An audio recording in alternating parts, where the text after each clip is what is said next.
Paranormal King Radio Network at ParanormalKing.com.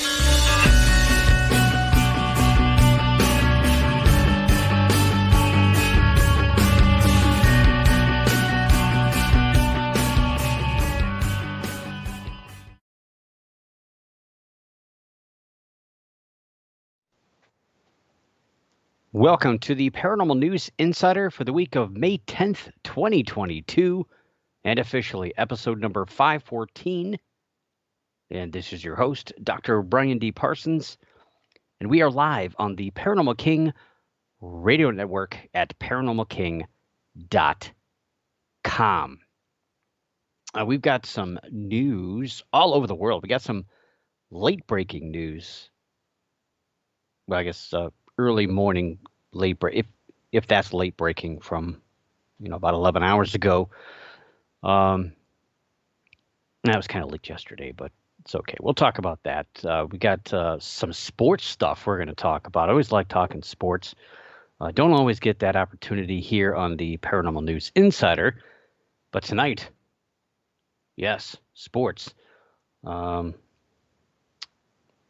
why not? Let's talk about that. I just was reading some stuff about my local stuff here, and of course, I'm here in Northeast Ohio. It's kind of hard for me to kind of relate to not having a professional sports team within driving distance, within a short driving distance of my house. I grew up here in the shadow of Cleveland, Ohio. So I've been a pretty big sports fan my entire life, not always in love with my own teams, but you don't have a choice, I guess, when you live that close, 20 minutes, a half hour away from Cleveland. Was driving home last night, listened to our baseball team overcome some pretty heavy odds to win a game last night, scoring 6 runs, 12 runs, 10 runs in the last handful of innings to come back to win against their division rivals, Chicago White Sox. So baseball team, though, has come up short 3 times in the World Series since the mid-'90s. They were a dominant team. They had their chances. They couldn't win it. And grew up with the same thing with the Cleveland Browns football team. It's been one thing after another. The drive, the fumble, all sorts of stuff that have happened in Cleveland sports that we all look back on. The Cavaliers got beat up by some guy named Michael Jordan. If you've ever heard of that guy. So it's been not a fun time to be a Cleveland sports fan, unless you like losing. Then it's really fun. And I think that's why a lot of people around here are Pittsburgh Steelers fans, New York Yankees fans, because they're tired of losing. And speaking of the Browns, so the Browns, not very good. They left here back in, 1995? And it became the Baltimore Ravens. They went on to win the Super Bowl 5 years later. And again, I think, 12 years later after that. And the Browns came back. They kept their team history and all that, and they were allowed to be reborn again in 1998. Not sure if it was a good idea. They really haven't done much since. Made, I think, the playoffs once. And here's a fast fact. I was just looking at this.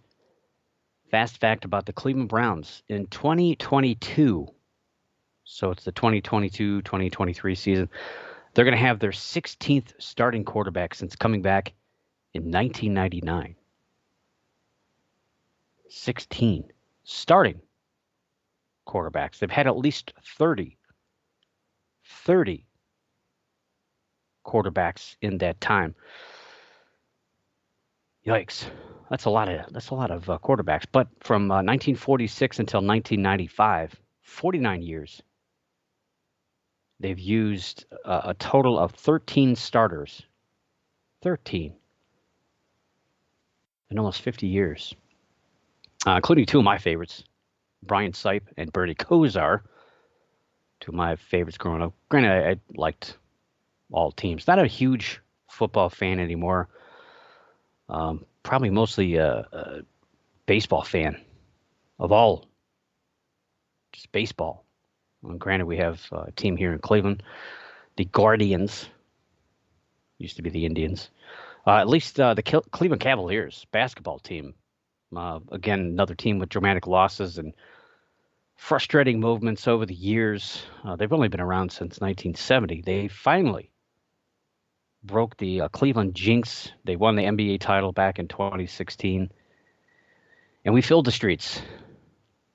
I got a couple shirts to prove it, got a hat. We won a championship.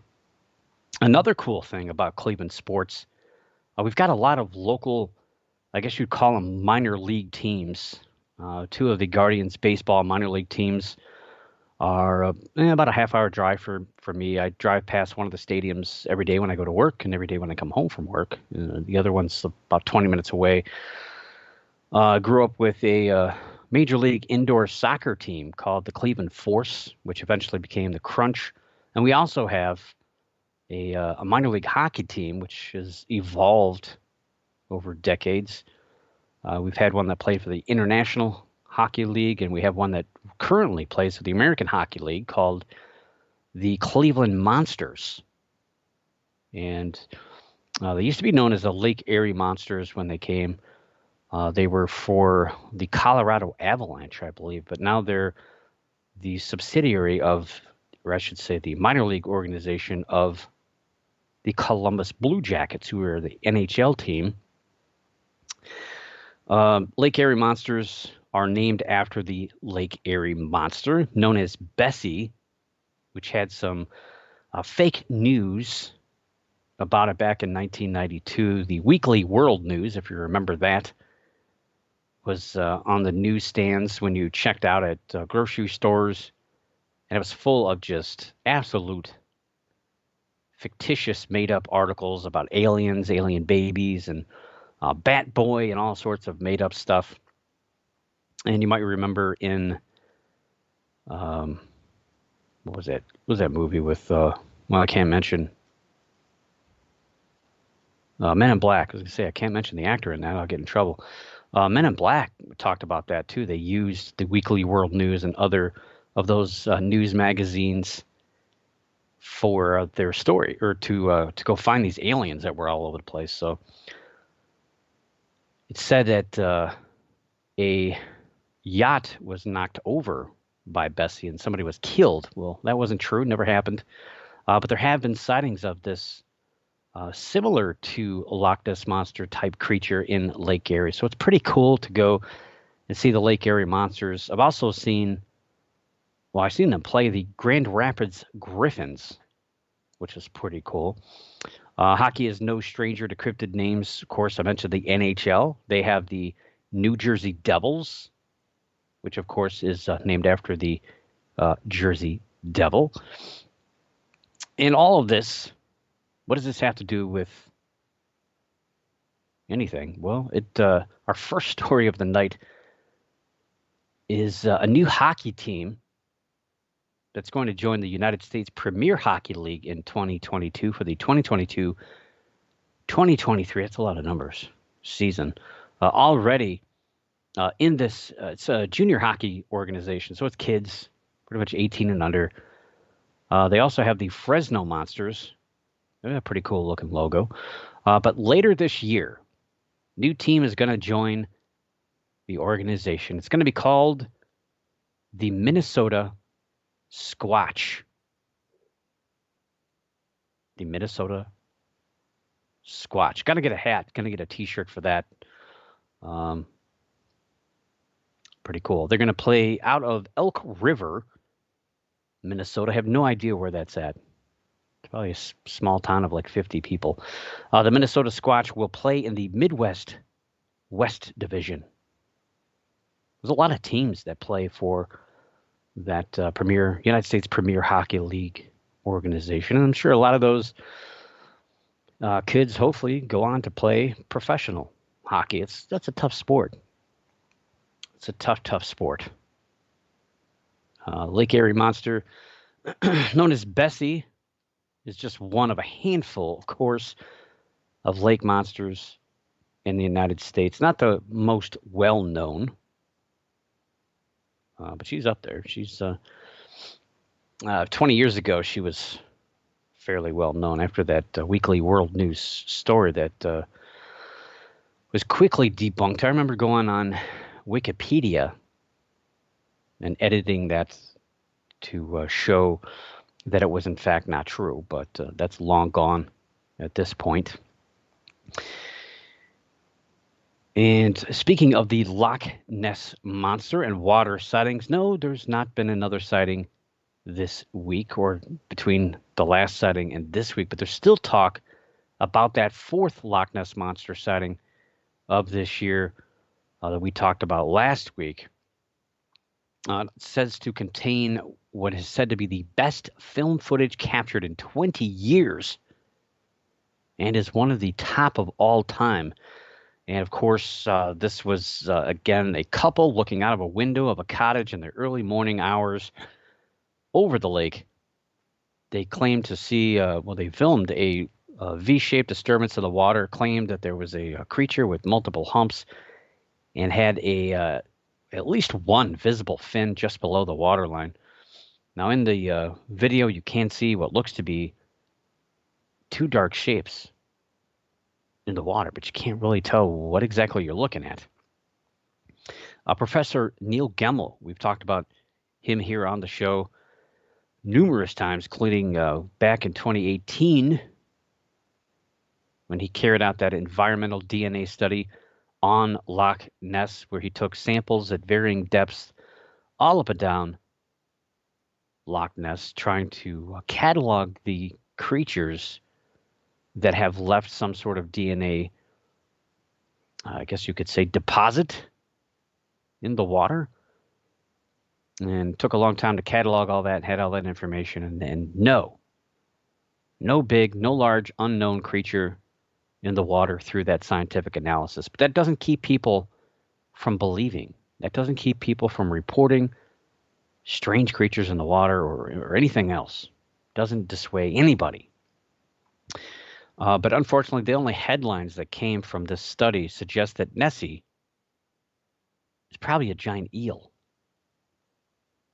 which doesn't make any sense because these eels are generally pretty small and actually swim all the way up from the Caribbean. Why they'd want to go up there in those cold waters, but Professor Gemmel was speaking to 3AW Radio out of Australia when he was asked about this particular sighting and what the couple might have seen in the water.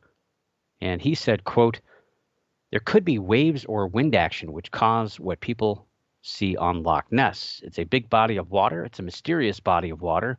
People go there with an expectation they're going to see something weird, and that's the way their minds work when they see logs and various other things floating around," unquote. Trick of the eye, basically, is what he's trying to say there. Zoologist Dr. Darren Naish stated something pretty similar, as he said the sighting stems from our expectations of seeing something strange. And even if you're not a believer, once you see anything on the surface, obviously you know about the Loch Ness Monster. I don't think anybody goes to that part of Scotland to Loch Ness who's not heard of the Loch Ness Monster. And, you know, even if you're not a believer in it, you don't necessarily subscribe to it, which I don't know why you're there at all then, but it is beautiful. It's a beautiful area. Anything you see on the surface, it's going to quickly make you think you're seeing something spectacular, even if it has a mundane explanation. It's going to fool your mind because you do have that seated in the back of your brain. So on the sighting, he tweeted out, quote, "I regret to say that I find the footage totally underwhelming and indeterminate. I reckon they're probably ducks. To me, the sighting is symptomatic of the expect attention phenomenon surrounding Loch Ness. People go there expecting to see its monster. They see anything and automatically assume it's mysterious," unquote. Yeah, I'd have to tend to agree. I think people, whether they want to or not, get carried away. And Loch Ness is, again, I've talked about this every time we talk about a Loch Ness Monster sighting story. The way the lake is created, it's very long, very thin. The wind rolls down the hills. It's very deep, and so any wind action has strange things on the surface, and any kind of cooling and heating effect with that deep water can create all sorts of strange ripples on the surface, especially the wind, and seesh, which is water moving back and forth, like your bathtub, for example. The water continues to move, so wind pushing one direction eventually, even though the wind's pushing it, it eventually is going to come back. And sometimes this water moving will create these ripples on the surface. I'm not saying that's all there is to explain these things. Sometimes deer or other animals try to swim across the lake and are seen from very far away, like this cottage, for example, was a half-mile away from the water's edge. That's pretty far, and really messes with your judgment of distance and size, speed, and everything else. Author Roland Watson is also doubtful of the latest sighting. He said, quote, "The video is at a similar position and distance as the controversial webcam clips, so trying to discern anything is difficult," unquote. Yes, we've talked about that too. The small potato way up on the hill. I think that camera is just over a half-mile away from the water's edge. It's very far away, and it's really not that great of a camera. And people swear up and down all the time that they're seeing the Loch Ness Monster on that, but it's so far away you really can't tell what you're looking at. But I think that's part of the allure, is that people can make these sightings out of anything ambiguous, whether it's people on stand-up paddleboards or ducks or deer swimming across the lake. But well, like I said before, even after this DNA study, and you could drain the loch, people are still going to claim to see this monster after you fill it back up again. So it's never going to go away. And I think that's part of the allure to it. And if maybe that's something on your list of places to visit, I know personally I wouldn't mind going out there, just spending a few hours, maybe in the morning and the afternoon, checking out some castles and just being able to scope out, take a couple pictures of Loch Ness, a selfie or three with the Loch Ness Monster, and then just moving along, going somewhere else. A lot of places in Scotland I wouldn't mind seeing. It's on the list. Don't know necessarily if it's number one, but it's in the top two, maybe top three, I guess. Maybe Scotland's on your list of places to visit, partially because of the Loch Ness Monster, or maybe just the legend behind the creature. But what about other legendary or maybe mythical creatures? Well, if you're in search of the using a cryptid or a mythological creature as a direction to take a vacation, well, look no further than the website nextvacay.com, which has created a list of locations with historical and current sightings of mythical creatures from around the world. They've also gathered some statistics on, some searches, kind of broken down by country here, on these creatures. So who's looking for what, basically? And this website, nextvacay.com, a lot of these websites do this kind of stuff to get their people to come to their website to look at things. And talking about UFOs or mythical creatures is generally a really good way to get attention, because people like me are going to talk about it. And saw it through the news stream, through Google. And of course, people love this stuff. So banshees, if you want to see a banshee, you can go to Ireland. Apparently that's the best place to see a banshee. It's first described in Ireland in 1649, and the latest sighting, they say, is 1816. I don't know. I think I've heard one before in the woods, but could have been a Wendigo. Might have been. So Ireland, and I don't know exactly where, but I know back the first one was described in Cork, Ireland. Elves. So if you're looking for elves, Iceland is the place. That's somewhere I want to go. It's on my bucket list. Might be my next vacation, big vacation, I should say. Iceland first described seeing these elves in 2019, which is pretty recent. And the last sighting was this year, 2022. So elves are abound. There's a lot of culture surrounding these strange things of elves, and a lot of just strange beliefs there, which is pretty cool when you consider all the beautiful areas, the waterfalls and glaciers and lakes and everything else there too. But they've got a lake monster there too that I've talked about here on the show. What about werewolves? We've all heard that song, right? American Werewolves in London and the movie, which is pretty cool. France, 1573 was the first sighting, and we've had England sightings as recent as 2007. But they also talk about, well,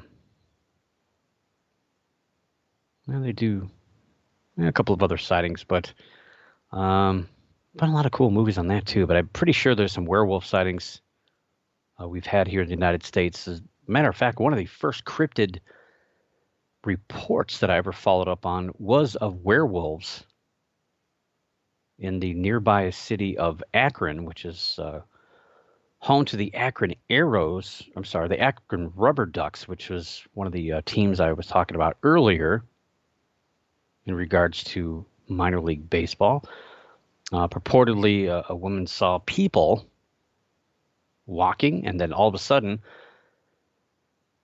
they turned into dogs. So she automatically felt that these were werewolves. Well, going to that area and kind of sitting, hanging around, I saw a lot of stray dogs, a lot of stray people too, but didn't see people turning into dogs. But the jury's still out. What about unicorns? It'd be fun to go on a unicorn hunt. I mean, not to kill them or anything, unless you're into that sort of thing and you want the political backlash that accompanies it. But Germany, 1872 was a documented sighting, although pretty sure unicorns go way back, way back. They're one of the first creatures described, along with mermaids, which we'll talk about here in a second. Hundreds of years. Supposedly a cave in Germany where unicorn bones were found back in 1872.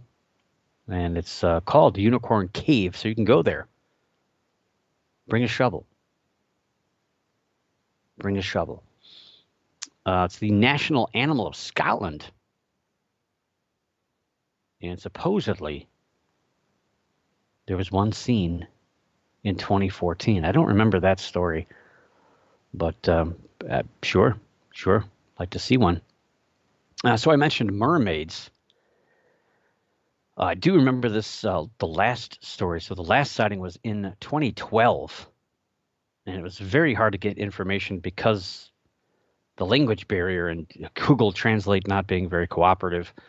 But purportedly, there were mermaids that were preventing workers from finishing repairs on a dam, and they were chasing the men away.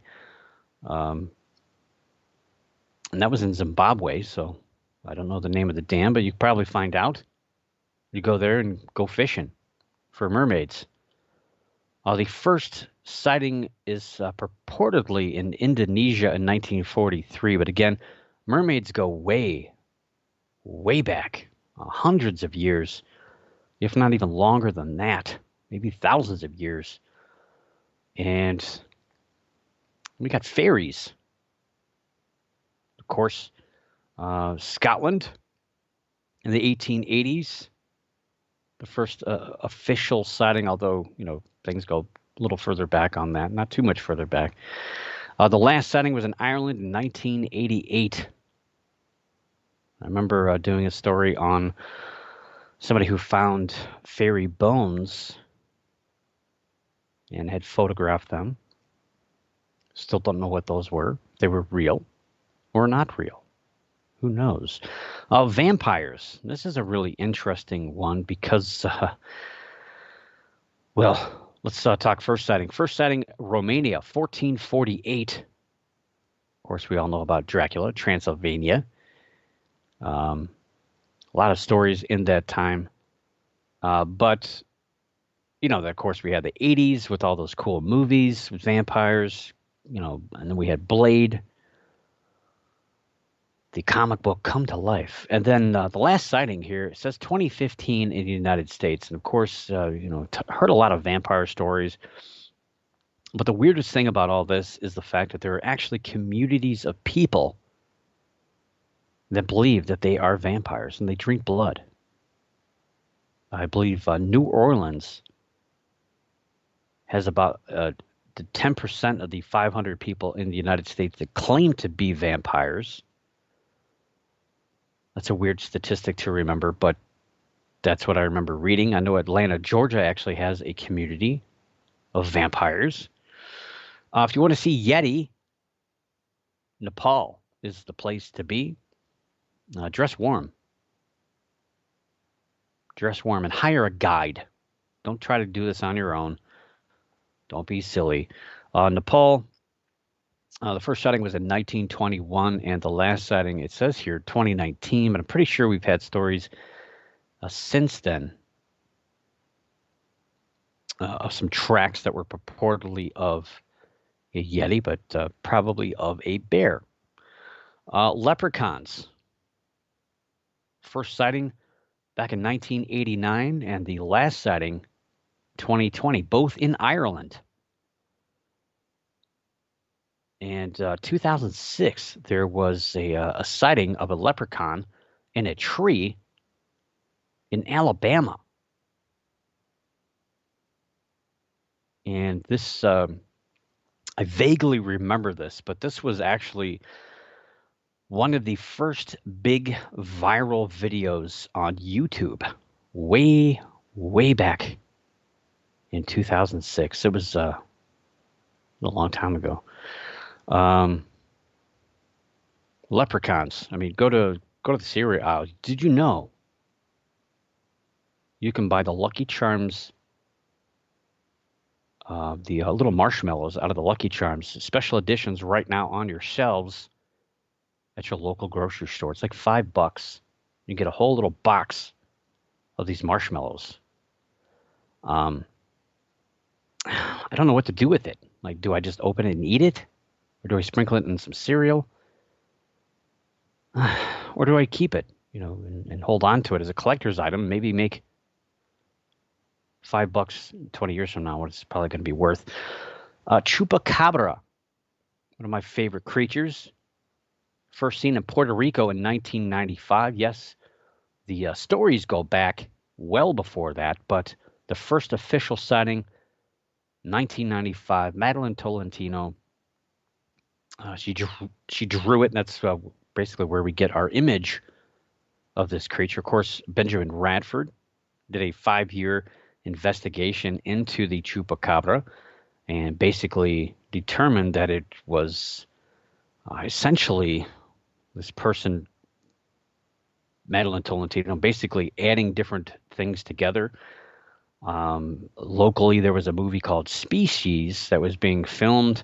A lot of locals were confused that it was a sci-fi movie, not a real thing. So the creature she described is very close to Syl, the creature in the movie that had spikes on her back and was an alien, which is how she described this thing. Not like a dog that we tend to see here in the United States, which says the last sighting was in 2007. I know we've had ones since then. We've had a few people shoot them. They turn out to be coyotes with mange. We've also seen fox with mange. We had one story with a raccoon with mange. All thought to be the elusive Chupacabra. So global mythical vacations. Those are your hot spots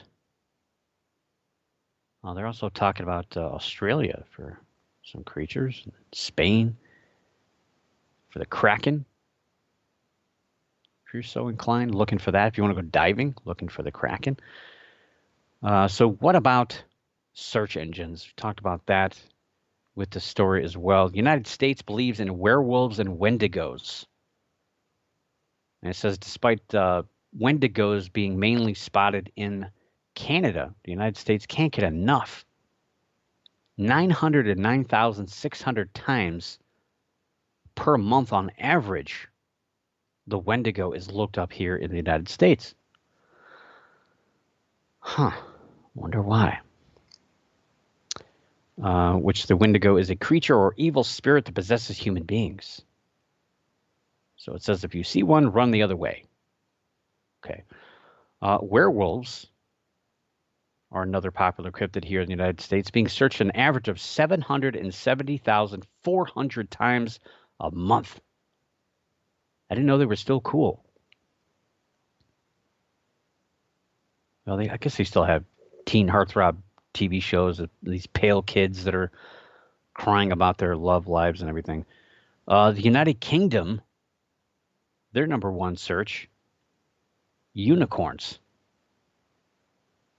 They've searched for this creature an average of 350,320 times a month. Huh. Put one in the barn. Canada, kind of wouldn't expect this. They the number one creature they search for, that's mythical, 271,650 times per month is for Yeti-related terms. Now, it could be Sasquatch, though, so trying to maybe try to get tickets to go see that Minnesota team, the Minnesota Squatch. Australia, looking for dragons and mermaids. Okay, the legend of mermaids and dragons. Didn't know dragons were big in Australia. Mermaids search for an average 116,960 times a month, and dragons 186,220 times a month. But mermaids do exist in Aboriginal folklore. Don't know what they could be seeing unless it is mermaids, which are, I guess, in that area north of there, Indonesia. Lots of sightings. So it's part of that culture of that part of the globe, and really all over the world. If you go back hundreds of years. Malaysia. This was kind of confusing to me. I'm not sure about this. Malaysia wants to know about vampires. Their number one search for strange creatures. 82,460 searches for vampire-related terms coming out of Malaysia each month. What is going on out there? What is going on? They also have a list of U.S. mythical vacations, states that believe in mythical creatures the most. And Washington tops the list. They get, obviously, Bigfoot, unicorns. California is big on, of course, Bigfoot, but also elves, fairies, vampires. Weird. Utah has a leprechaun. I don't know. Weird stuff. Georgia searches for mermaids. Washington also has unicorns. Texas, no surprise here, they're looking for chupacabras, which Texas has probably had the most chupacabra sightings of anywhere in the United States. Purported chupacabra sightings. Usually, again, they're just known animals, coyotes, things like that. So yeah, go on vacation. It's that time of the year. It's May. I've already been on one this year. Hopefully I get another one, and I think I deserve an extra one somewhere. but probably not to most of those locations. Let's jump to UFO news. So back on the April 12th show, episode number 511, I talked about a new finding that points toward a meteor sighting in 2014 being the first known interstellar object. So an object that comes from outside of our own solar system where we live. The meteor-wide object known as CNEOS 2014 01 08. Whoever's in charge of that should come up with a cool name so we can talk about it easier. It'll look cooler in a newsprint online as well, I think. This object crashed into the ocean near Papua New Guinea on January 8th, 2014. Scientists were unable to publish their data on the find due to the fact that it relied on classified government data. So they had to sit on that for a while. Of course, on October 19, 2017, we saw the object known as Oumuamua, that at the time was thought to have been the first known interstellar object to enter our solar system.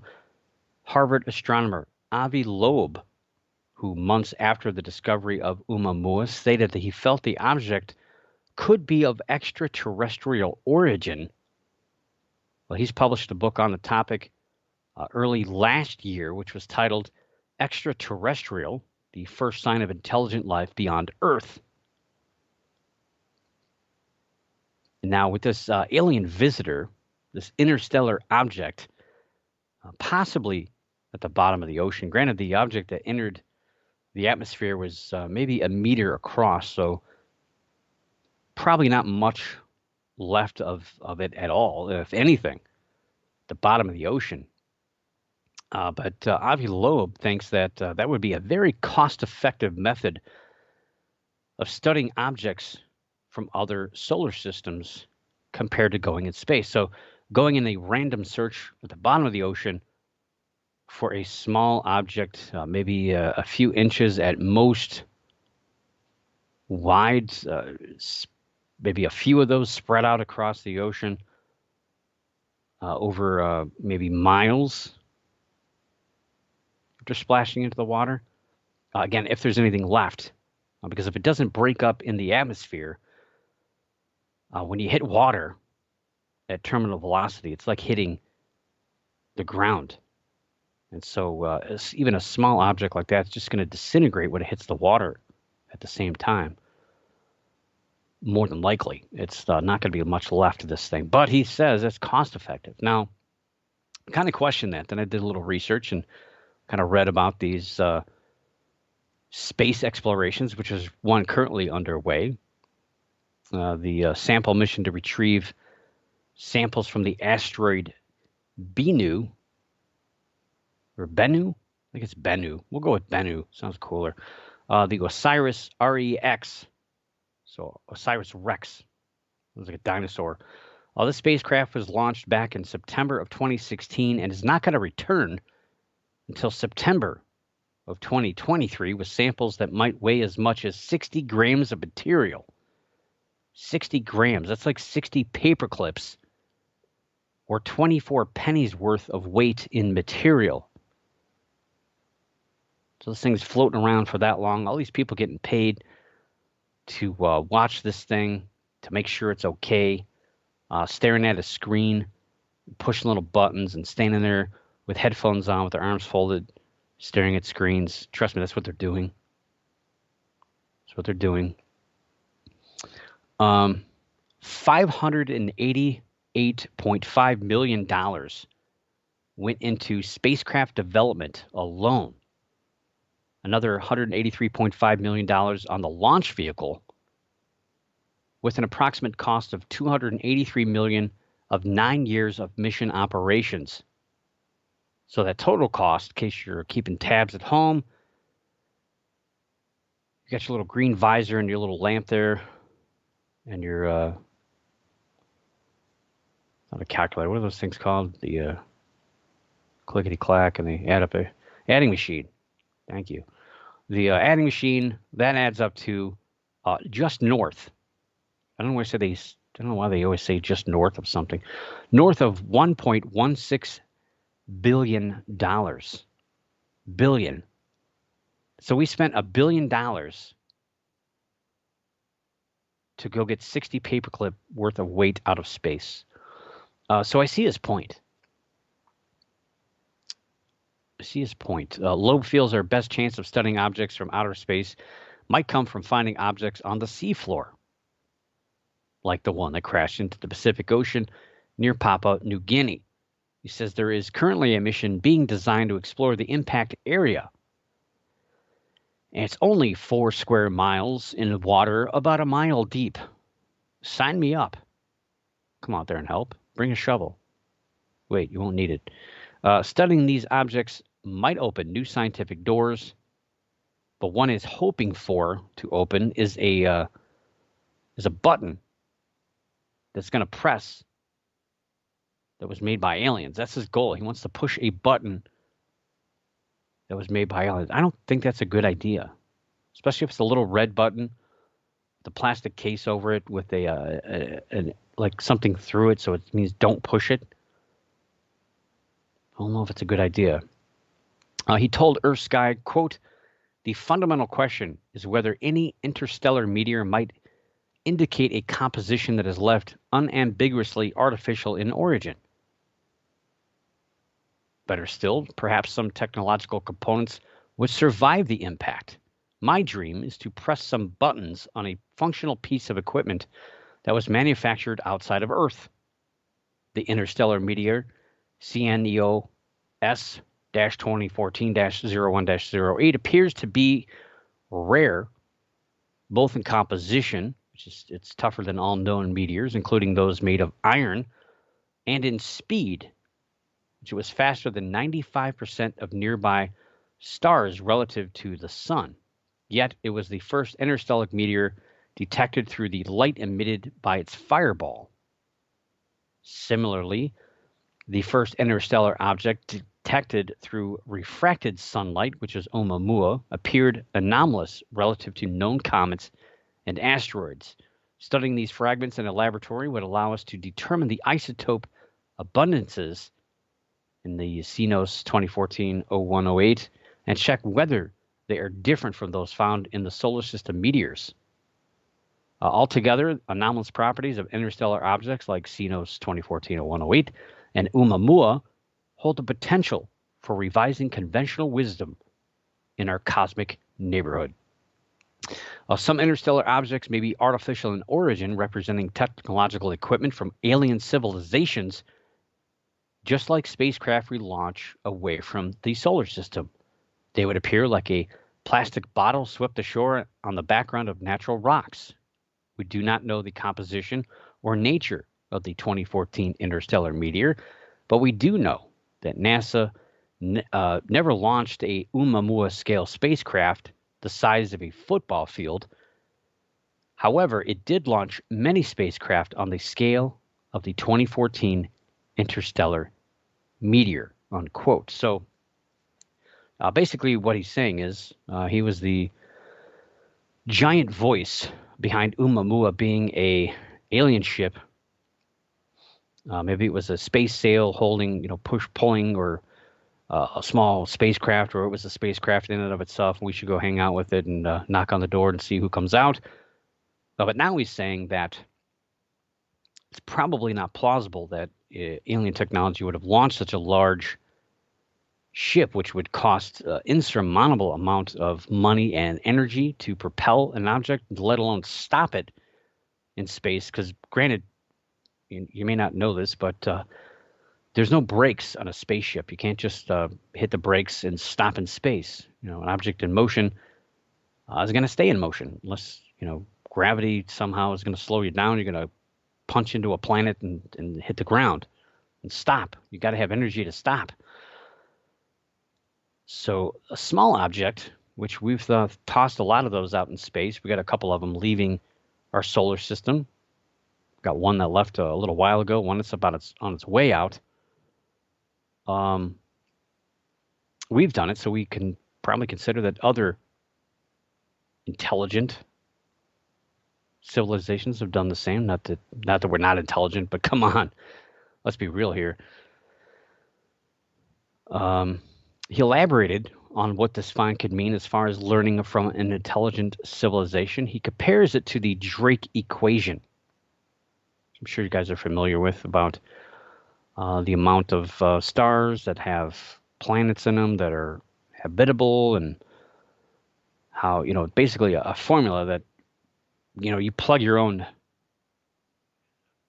numbers into, so you can kind of guess to see how many intelligent civilizations are out there. But he provides a very interesting and plausible spin to that.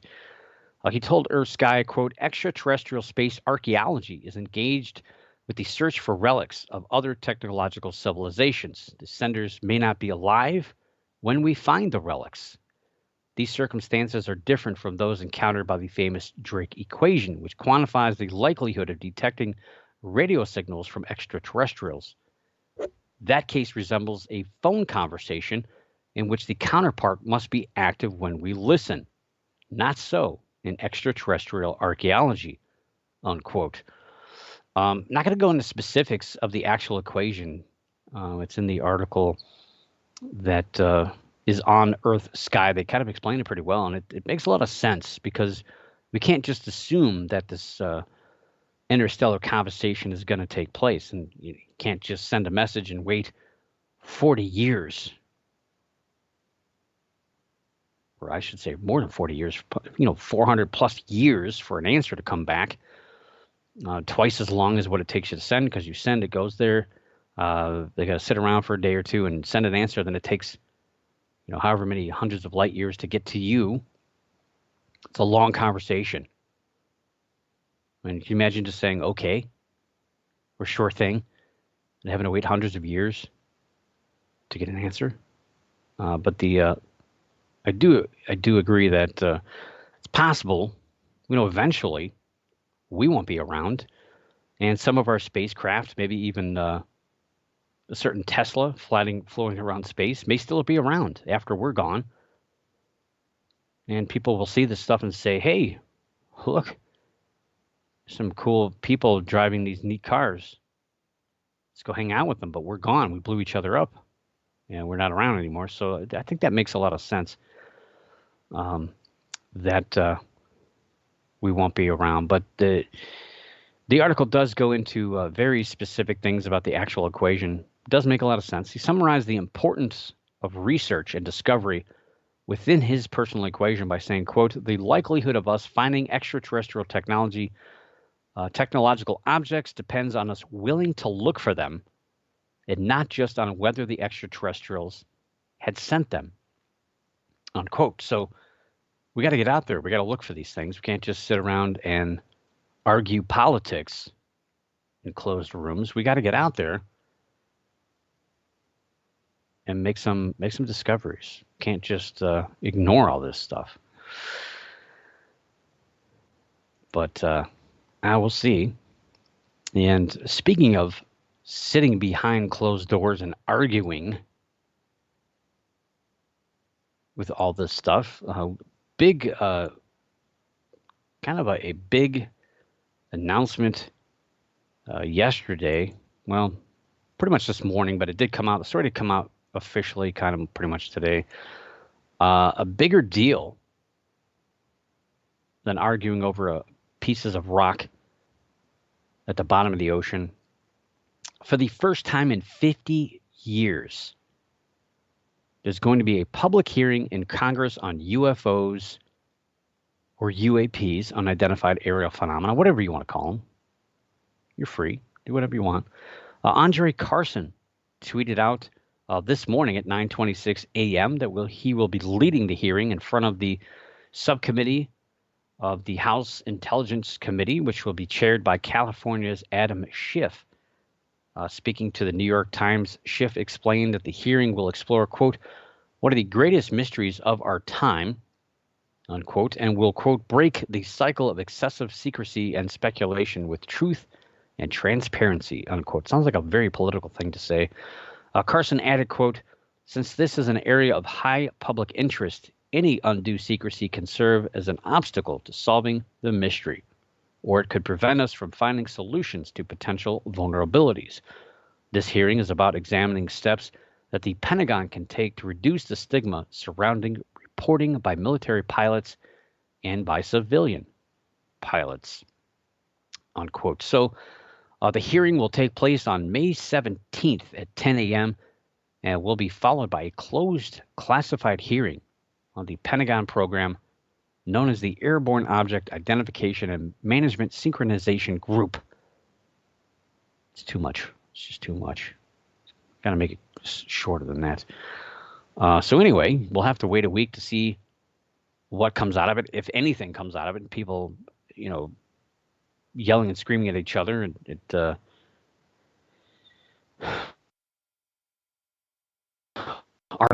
things. We'll see if anything. Of course, we'll be next week, so hopefully transcripts of that will hit the internet probably as soon as it's over, I'm sure.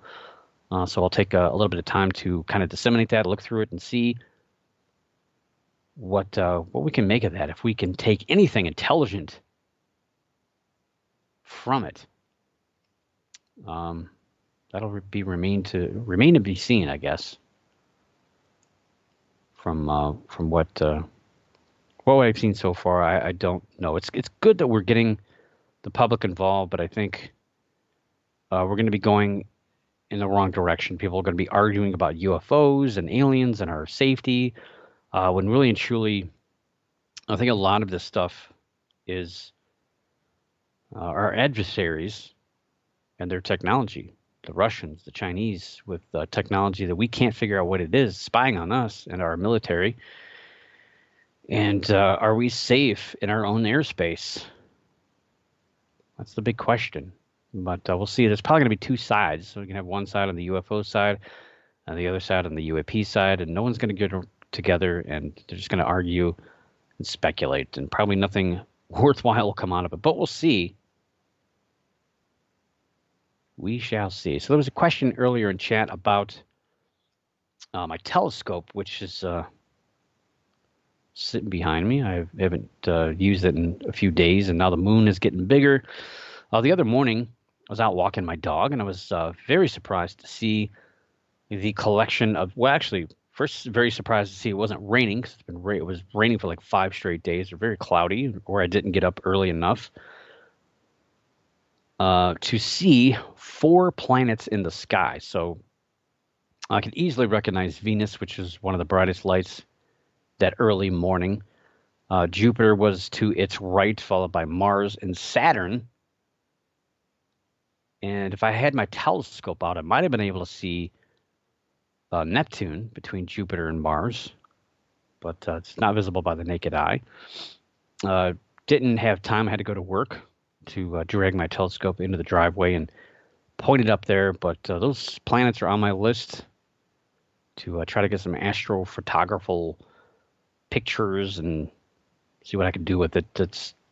I don't have the best of equipment, but just to stare through a telescope is awesome enough. But if you haven't seen this here, especially in the United States, you can see that early morning hours. Those at 5:25 a.m. They were visible a little bit earlier than that. Saturn was pretty high in the sky. Venus was just above the treetops, and it was just getting to be too bright to see anything else in the sky. But it's very beautiful. So if you get the time, get up early and look to the east, southeast, and you'll see these planets along the elliptical plane. So the elliptical plane is where the sun goes. The moon travels, and the planets also travel in that elliptical plane as well. Get a planisphere. Pretty cheap, like $10. Probably get one at a library too. Borrow it, photograph it, check it out, do whatever you got to do, so you can see things in your skies. It's pretty fun. Last story of the night, and I'll let you go. Not that you're not free to go right now, but please hold on. Wait. Let go of the mouse. Put the phone down. Ghost news. So here's a question. Got a question for you. This is a question. It seems like, I don't know, every now and again people talk about this. What would you do if you won the lottery? I should have asked you that at the beginning. Just kind of think about it. Some people are automatically just say, "Oh, I want to buy a car. I want to buy a Lamborghini. I'm going to buy a mansion." We've all thought about it. We've all probably talked about it, or at least thought to ourselves about it. My answer is usually pretty complicated. I need to know how much money I'm going to win if I get a win all at once. Is it broken down into payments? How much taxes is going to get taken out? Is it Ohio? Is it another state? So how much money are we talking about before I make an action? I mean, I got to be able to estimate what I'll be able to afford to do here. And people usually just roll their eyes and say, "Come on, Brian, just throw something out there. What do you want?" The big thing would be to quit my job. That sounds bad, but when you spend 12 hours a day, basically between driving and working, 5 days plus a week, sometimes 6 days a week, it's a lot of your life away from home or away from the people at home or out of not doing things that you want to do with your life. It's a lot of time. So to be able to have that money so you didn't have to spend that time would be fantastic. Sure, I've just answered everybody out there, but I'd have to make enough money to be able to pay bills, take care of my health, as well as maintain my current lifestyle, take care of the family, and hopefully have a little bit extra left over, right? I mean, yeah, a lot of people want to buy a new house, giant mansion, maybe in LA, buy an expensive car like a Lamborghini, Ferrari, or something, maybe a yacht. Sounds nice, but those things, man, they're expensive. Some people want to travel the world, and some people just want to buy stuff for other people, like houses and cars for their family, which is nice. Lottery winners for the United Kingdom, Laura Hoyle and her partner Kirk Stevens, won 10,000 British pounds a month for 30 years. That's basically $12,000 a month, or $144,000 a year over 30 years. Doesn't sound like a whole lot of money. 12 grand a month, I could probably burn through that pretty easy. It's a lot more than I make, but 144 a year, I don't know, it just doesn't sound like a lot. But when you add it up, over 30 years, that totals $4.3 million. That's a good chunk of money. I could easily walk away from my career at that point. I could probably afford to give people I work with a little chunk of change too, just to say goodbye. As I would have done, Miss Hoyle also quit her job since the winnings, when the winnings were confirmed, because you got to be careful. You can't just say, "Oh, I got a winning ticket," and then quit your job and tell everybody that you hate them, and run out and put some $50 on a Ferrari, and then find out that the ticket you waited too long, or somebody else won, and you got to split the money. Be careful. Be careful.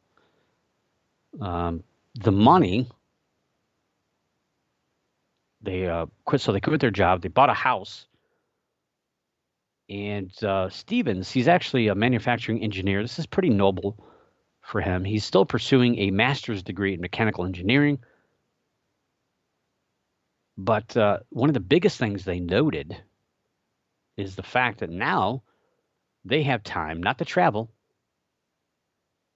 not to buy yachts, but to go ghost hunting. That was a big headline of this. So, yes, they have more money. They don't have to work. So now they're freed up to pursue investigating the supernatural, as they call it. Now, they don't get very specific in the story about what they want to do as far as investigating the paranormal. I don't know what their idea of paranormal investigation is. But it seems to me that the story is basically nothing more than an advertisement for the Camelot Group, which is the operator for the National Lottery in the United Kingdom. And I guess maybe they try to appeal to people who like certain things, like investigating ghosts, which is a pretty big thing over there. Still, I think it's dying over here in the United States. I think people are moving on to bigger and better things, but it's pretty big still in the United Kingdom. I suppose it would be nice to have the time and resources to travel to haunted locations or other associated areas of the paranormal, like we mentioned, in the cryptid field. It would be a lot of fun to be able to be freed up to travel all over the world. I'll do a blog when I do it. I won't forget where I came from. I'll still do a show. I'll do it live from different countries all over the world. How's that? And we'll talk about local haunts, local creatures, maybe broadcasting from a local pub in every country. That sounds like a plan. So send me all your money and I'll do it. You've hired me. For sure, I'll do it. Sure, I will, right?